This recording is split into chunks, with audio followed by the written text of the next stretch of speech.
Good morning, everybody. How are we on this kind of gloomy, rainy day? You see that Ken says it's raining in Moultonborough. It's definitely raining here in Concord, too. It's not the nicest day we've had all week, but I think it's going to be a nice weekend, so we can count on that. So welcome back.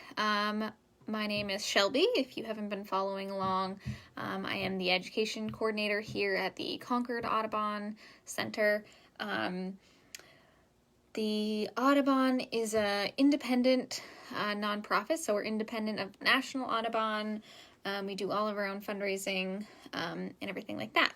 And we do that through conservation of different species, so things like bald eagles, dragonflies, different types of songbirds, all kinds of things, through land and sanctuary management. So we have a bunch of different sanctuaries over the state.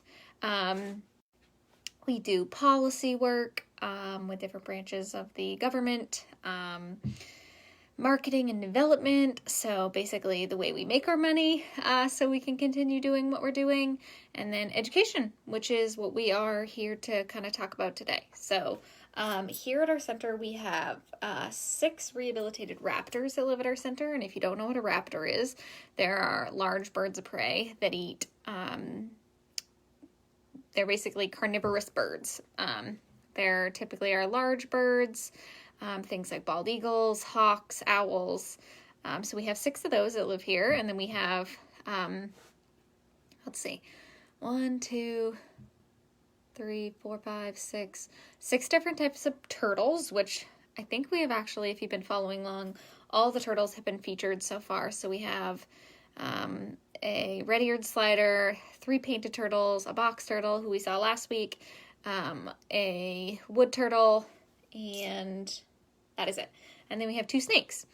Our python, actually, I don't think that our python was ever featured, but the 2 pythons that are at our Mass Species Center were featured a few weeks ago. So we have a python that lives here, and the animal that we're going to see here today is a corn snake. Our corn snake is a snake that kind of travels. She's a traveling corn snake. So she is here in the wintertime, in the fall, and then in the summertime she goes up to our newfound center, which opens in the summertime and is a seasonal center. So she goes up there in the summertime and is used for education up there, and then she's the rest of the times of the year. So she is not a snake that gets handled very often, which means that she's not super comfortable with being handled, so we're probably just going to leave her in her tank. I set the tank up pretty well, so you guys hopefully will be able to see her. I took kind of her like hide out just for the time being, so she can't really, hide anywhere, and you'll be able to get a good view of her. The way this is going to work, if you are new, if you have questions, feel free to just drop them in the comment box, and I will try to answer them as best as I can. So let's go see her. And I have lots of fun to tell you about her, but again, if you have questions, feel free to ask them in the comment at the bottom. So spin her around because she's way more exciting than I am. So this is our corn snake. This is her tank. It's relatively big. I want you to get kind of a good idea of how big she is. So stretched out fully, she is probably about 5 feet. Snakes can get up to between 2 and 6 feet in length, so they can get to be pretty long. These guys are definitely a skinnier snake compared to our python, who I'll show you so you can see this. She's probably only about this big around, and then our python over here, he is definitely thicker. He's probably his head is kind of tucked down in there if you can see it. He is probably bigger than my hand around, so she's definitely a skinnier snake. So corn snakes are not native to New Hampshire. They're not a species that we have here in New Hampshire, but they are definitely more native to our southern states. So they're from New Jersey all the way to Florida to Louisiana, kind of our southern range. I'll show you here the range so you can kind of get an idea on a map. So you can see they definitely inhabit Florida and that more southern range down there. So if you live like Anne, who's joining us, you may see them down there. They get their name, the corn snake, because they like to kind of inhabit corn and grain stores where there's going to be an abundance of food for them. So these guys are meat eaters, which means that they're going to eat predominantly things like mice and rats, which both you would typically find around corn and grain stores because they are probably there eating the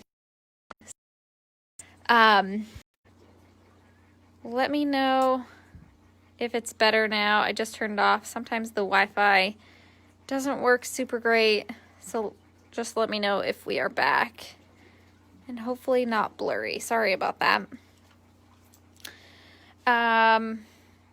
So what was I saying? These guys, they get their name from kind of inhabiting corn stores, which I think is pretty funny. And then they also will kind of hang out in open fields and things where there's lots of rodents.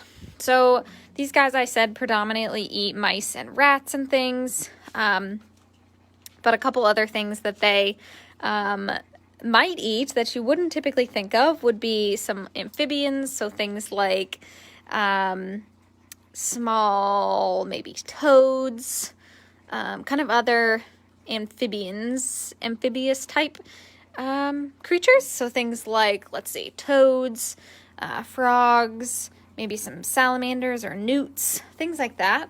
Obviously down south, you have more of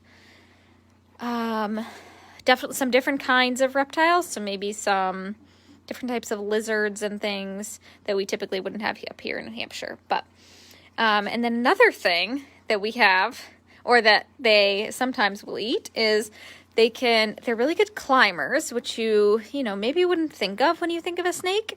But they're really good climbers, and they'll actually climb trees to unprotected bird eggs, which they will then, eat the bird eggs, which is kind of crazy to think about that these guys would eat a bird egg, but it's something kind of out of the ordinary that they would eat. So, these guys are constrictors. So there's two different types of snakes. There are constrictors. Well, there might be more, but the two that are kind of important in our area are constrictors and venomous snakes. And a lot of people confuse venomous and poisonous. So poison is actually something that you have to ingest in order for it to hurt you or harm you. The difference between that and venomous is venomous is actually something that has to physically bite onto you in order for it to hurt you or harm you. So things like poison dart frogs, which we don't have here in New Hampshire, but they're a really good example. They kind of eject this slime from their body that is actually poisonous. So if you touch it and you maybe touch your mouth or kind of gets absorbed into your skin, then that is going to hurt you. But something like a venomous snake actually has to bite you with its, let's say, its teeth, and inject the venom into your bloodstream in order for it to hurt you. So those are venomous types. And then we have our constrictors, which this guy or this girl is a constrictor, as well as our python. And basically what that means is the way that they eat their food is they will open their mouths really wide. So one of the really cool things that about snakes is that they can unhinge their jaw. So their bottom piece kind of comes loose from the top piece and it just kind of hangs, so they can open their mouths really, really, really wide. and they're able to eat something that is 2 times the size of the largest part of their body. So if we look at this snake, she's probably this big around. So if we double that, she could eat something that is relatively large when you think about it. And compared to her tiny little mouth that you see there, it's impressive to think about. So what they do is they open their mouths really wide, and they kind of use the muscles in their neck, and basically their body is one big muscle, which is really cool. And they use it to basically pull the food down into their stomach. If it's something that is alive, they're going to kind of bite onto it and then squish it. So that's where the constrictor portion comes into play. They kind of have to squish it sometimes in order for it to fit inside their mouth.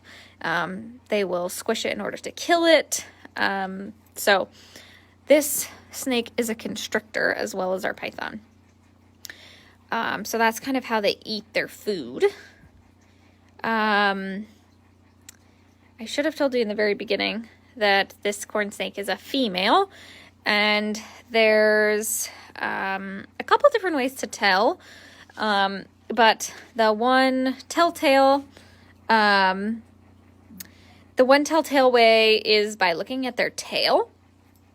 And so if we look at her tail right here, it's kind of this long and kind of skinny tail here that just kind of ends very, not abruptly, but it's kind of a long ending tail. And then if we look at our python over here, try to not make you sick by walking around. If we look at our python here, this is his tail. So you can see that it's much kind of stubbier and more abrupt, whereas the corn snake's is definitely more of a long tapered off look to it. So that's kind of the way to tell between the males and the females. And just giving you a good shot there of her tail. You can see it's just kind of long and pointy. Kelsey asks, can you hold this type of snakes? Max wants to hold it.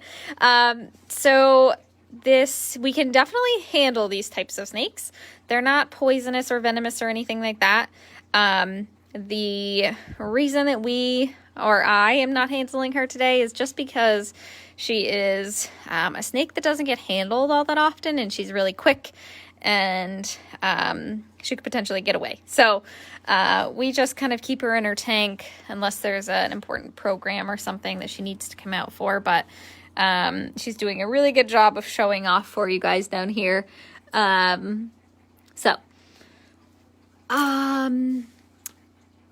So she's kind of showing you her tongue here.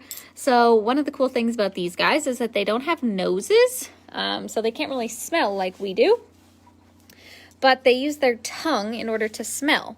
And how they do that is they kind of stick it out, and as you can see, she's kind of, licking the air, if you will. So she's using her tongue to kind of put it out and smell the air, and then kind of take it back in, and they have receptors on the inside of their mouths that it basically is our nose, like it sends it back to the brain and tells them what's that smell, what is that, and what it is that they're surrounding. So she's kind of just, hanging out and moving around in her enclosure right now, smelling and trying to get the lay of the land here. So this snake has not eaten this week, so she could be hungry. Some snakes in the wild don't eat for extended periods of time. Our snakes in captivity, they eat once a week, or we offer them food once a week. Our corn snake is really good at eating every week. Our python is not so much. It's funny, in the wintertime, when it gets colder, these guys, their body kind of adjusts to where they live now. And they all have heat lamps, and they all, have heat sources. But sometimes in the wintertime, he doesn't eat as often because he's, kind of going into that hibernation mode. He's not a full hibernator because obviously it's warm inside here, but he doesn't eat as often. So he is just starting to come back around to eating as it starts to get warmer here. But they eat once a week pretty much. what do you feed her? This is a snake that eats small rodents. So here in captivity, we feed her things like mice, some small rats, something that I know that her, her body could handle, but typically just like small mice. And the mice are already dead, previously frozen. So we don't feed any live food here at our center because there is actually some studies that the mice and things, live mice, can actually cause more harm to the snake than just feeding previously frozen dead food. The mice can actually harm your snake if they're trying to get away, and it's more humane to just feed something that is already dead. So these guys eat mostly mice.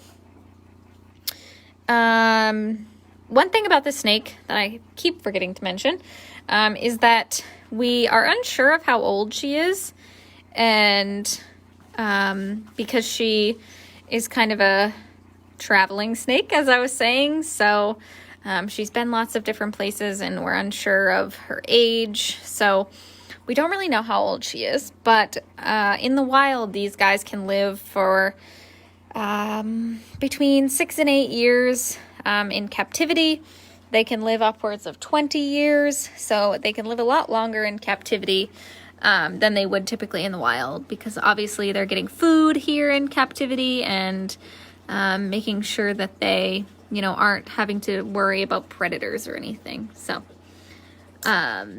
just giving you a nice shot here up close. How long does her type live for? So the corn snakes can live in the wild, typically around 8 years. That's kind of the max because of predation, so other things that maybe might try to eat these snakes, or maybe they can't find food somewhere, so they kind of starve and die. But in captivity, they can live for like 20-ish years, so they can live for a really long time. And as far as I know, the snake has been with New Hampshire Audubon for over 5 years at least, so she might be an older snake. But so if you look, she's like completely stretched out here. So this tank is probably, I would say this is probably like 3.5 feet. So we have her whole body stretched out, we'll say 3.5 feet plus another maybe 2, so 5.5 feet. And then she's wrapped around there a little bit. So she's definitely a nice long snake. And this is something that's really funny that she really likes to do. She likes to bury her face kind of in the shavings and kind of dig underneath. She likes it when, if I go in there and I kind of tussle up all the bedding and stuff, she'll like climb underneath all of it and slither around in it. And I don't know if it's fun or if it's just something that naturally they would do. So these guys, their typical habitat out in the wild is something like an overgrown field where there's really tall grass, forested areas with trees, and like abandoned farms. So lots of different habitats for them, but kind of they like a lot of sunshine because they want to be able to stay warm, and then somewhere where there's going to be a lot of food for them, so high rodent population. And an overgrown field or an abandoned farm or something like that is going to provide all of that. So that's kind of their habitat in the wild. Jamie asks, how many eggs do they normally lay? So the females typically lay between 12 and 24 eggs a month after breeding. And then I'm not 100% sure of how long it takes for the eggs to hatch afterwards. But they're typically laid in like a moist, hidden, warm location. So something like an abandoned farm area, maybe a wet area, in an open field or abandoned field, overgrown, would be an ideal location for that. And then she'll return to the eggs and kind of make sure that they're doing well, as much as you can make sure an egg is doing well. and then wait for them to hatch, and then they're kind of on their own. So like we talked about last week with our box turtle, these guys are going to lay a higher amount of eggs than your typical like mammal would, and they're gonna, not take care of them really. So when the eggs hatch and the snakes come out, they're gonna kind of be on their own, and they're gonna be let out to basically do their own snake things. And if they, hopefully most of them survive, but probably not all of them will. But she laid between 12 and 24 eggs, so hopefully there's a good ratio that survives to ones that don't survive. Helen says, is this snake native to this area, and where would she live in the wild? Good question. So this snake is not a New Hampshire native snake, so not something that we would typically have here in New Hampshire. They definitely live more southern, so places all the way from New Jersey to, here you go, she's showing off for you. Places like all the way from New Jersey to Florida to Louisiana, more southern, definitely where it's more warmer and maybe more abundant food supply for them. So I'll show you the map range so you can see that. So you can see the red is where they typically would inhabit, and pretty much predominantly down here. And one of the snakes that they actually get mixed up with is a copperhead snake, which are a pretty highly dangerous snake down in the southern parts. But I wish I could show you. So one of the really cool features about the snake is the underside of her. She has kind of like a checkered board feature on the underside. And I wish it would keep moving, but she's halted here to give you guys a nice view. May be able to see it. So you can kind of see the black and white checkered. So she looks much different on the underside than she does on the top, which I think is one of the really cool features of her. What else? What else do you guys want to know? I'm trying to think what else exciting. Oh, I can show you. I'll take you for a little walk down the hallway really quick and show you a snake skeleton, which I think is really cool, so you can see all the little bones. And basically what snakes are made up of is they are bone, and then they have muscle and fat storage or anything like that, and then skin. So very similar to a human in the way that they are built. But if you look at their skeleton, it's much different because they don't have legs, right? Like we have. So they, don't have those skeleton pieces, but they have, of course, this is not going to be easy to find as I'm talking to you. Somebody must have moved it on me. Sorry about the close-up of my face. Okay, so we may have to go on a hunt for the snake skeleton. All right, well, I found something else cool that we could talk about in a minute too. When do they shed their skin? Good question. So snakes are always shedding their skin. They typically shed like once a month. And the reason they're shedding their skin is basically for growth purposes. So very similar to how our turtles shed their scutes. So the tops of their shell, how they're always growing.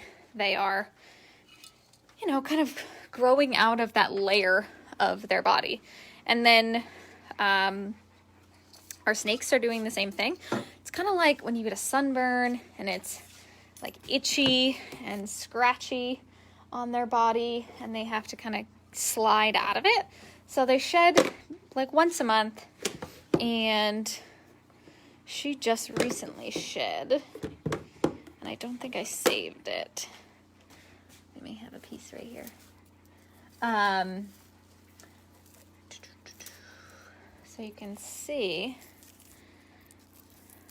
this is the shed skin. I'll spin you around. You could see all the little scales And then this would be the top. This would be the bottom. This is definitely more of a tail piece because it's kind of further skinnier and further down on her body. And one of the really, really cool things about snakes is that they don't have any eyelids or anything. So when they shed, they have a kind of a piece of skin over their eye that they shed with that. So one of the common things that happens with snakes living in captivity is if their humidity or their temperatures and things aren't correct in their tank, then they can not shed properly. So they need the correct humidity and things so that those eye caps can actually come off. Whereas if they get stuck, they can kind of layer up and they won't be able to see correctly. So I found my skeleton. It was in this room the whole time. So this is a snake skeleton, and you can see, so here's the head and all the tiny little rib bones. Then we get down here towards the tail, and the bones kind of get smaller. But they kind of look like, honestly, I feel like without, let me see, put this up behind us so you can see it a little bit better. Without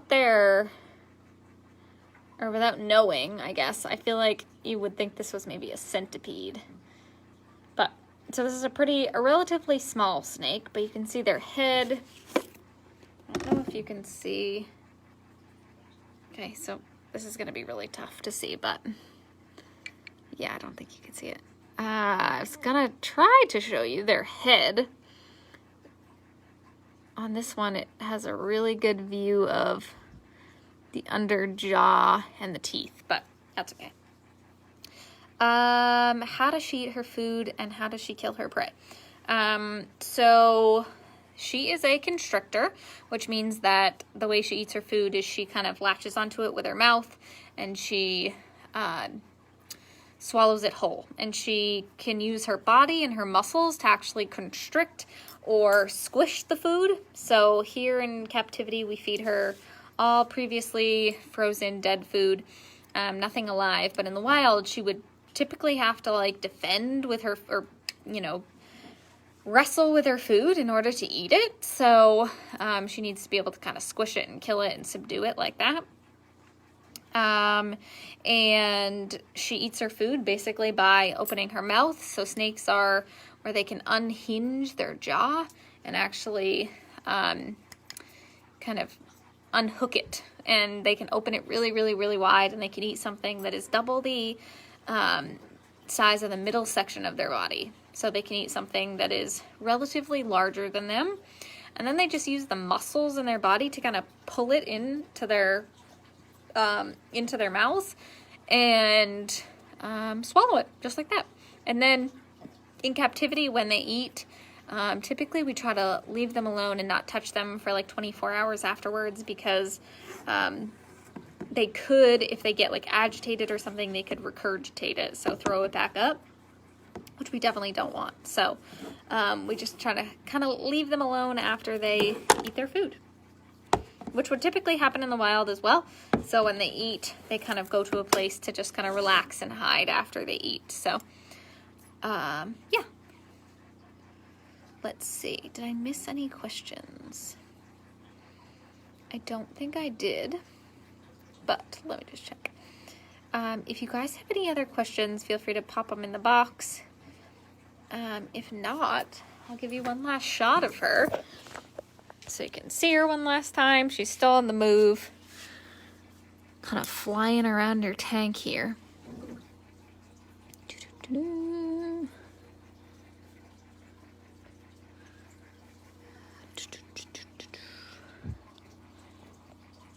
Ooh, what are their predators? That's a good question. So, there are lots of things that eat snakes. In the wild, there are lots of raptors that are going to eat snakes. So things like our hawks, our owls, those are falcons even. Those guys are one of the big predators of snakes. Other things like fisher or raccoon, they tend to eat snakes if they can catch them. Sometimes they're not, if they're a quick snake, they can kind of get away. But raptors and some of our smaller, medium-sized mammals are their main predator. Good question. All right, so if you guys don't have any more questions, I'm going to kind of leave it there for the day. And I hope you guys learned a lot about a species that typically we wouldn't have here in New Hampshire, that may be something you wouldn't see or typically learn about. So I hope you guys all have a wonderful day. Hopefully it clears up out there and you can get outside and do some exploring. Yeah, I think I will be back. I will be back next week with actually our last animal. So if you've been following along from the very beginning, we have seen all of the animals that live here at New Hampshire Audubon, all of our living ones at least. As you can see behind me, we have lots of mounts and things. But we have seen every single one of our animals. After next week, you'll see our last one, which he's actually one of my favorite animals that lives here at New Hampshire Audubon. And I'll kind of keep it a surprise until we get a little closer. So definitely tune into that. Some other exciting things that we kind of have going on is, besides what's going on here, if you've been enjoying this, if you have some, younger kids that are interested in joining us, we're having our first virtual summer camp. Due to everything that's going on, we unfortunately couldn't host our in-person summer camp, but we're so excited to be able to kind of bring summer camp to you guys at your house. So if that's something that you guys are interested in, if you have, grandchildren or children that live with you, definitely check it out on our website. You don't have to live in New Hampshire. That's one of the coolest things about it is we have a couple kids that are coming that live in Florida. So, you can literally live anywhere and join us because it is a virtual. It's mostly going to be activities where we're actually getting you outside. So it's less of like sitting in front of a computer and watching us talk about things, because I know that you all have been doing that for the past 3 months for school. So we want to try to get you outside and enjoy that experience as much as you can. So if you're interested, definitely check it out on our website, or you can send me an email. I'm also the camp director. So just continue supporting us in any way that you can. And I have loved doing these programs with you guys and seeing you guys tune in every week. It's really nice to feel like I'm kind of, we're kind of together. So I hope you guys have a wonderful day, and I will see you next week.